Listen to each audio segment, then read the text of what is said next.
With 4.1.1 on the horizon, I figured I'd shoot from the hip in another video before that comes out tomorrow or today or next week.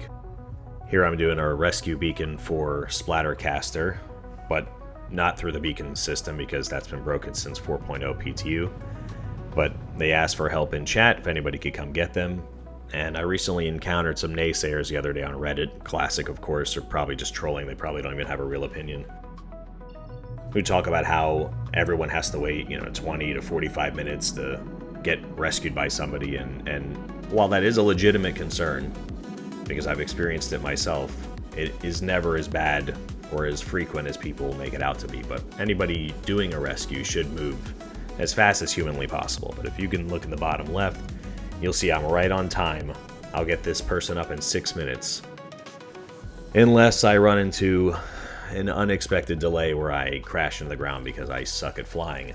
So fast forwarding through this inordinately long respawn screen, we're back. And if you take another glance in the bottom left, you'll see that a significant amount of time has elapsed, and I'm still trying to get them, and they are still patiently waiting. With Tier 0 item recovery, which I think will still be Tier 1 and Tier 2 item recovery, if they even ever make it out of Tier 0, and nothing on their ship, Splattercaster could have backspaced or exited the menu or Alt F4'd and called it a day. You're not going to lose anything. There are literally zero stakes to death in this game.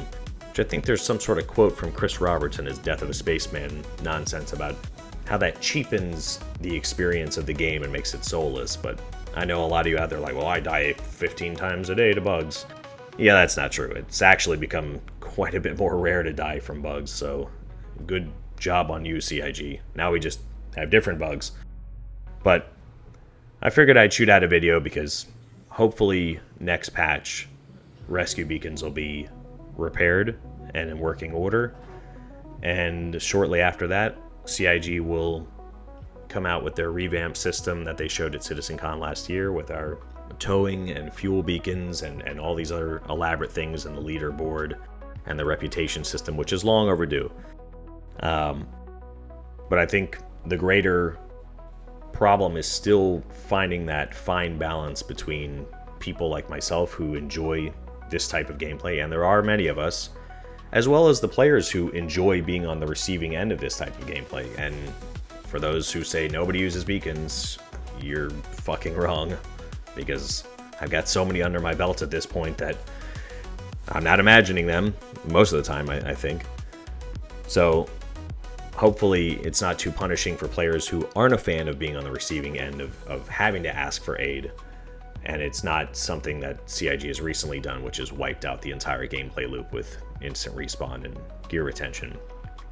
And it is a challenge, and I do appreciate that, and I do not envy CIG's position in trying to figure out how to walk that fine line that gives players the gameplay that they want without ruining someone else's gameplay that has existed for, 5 years.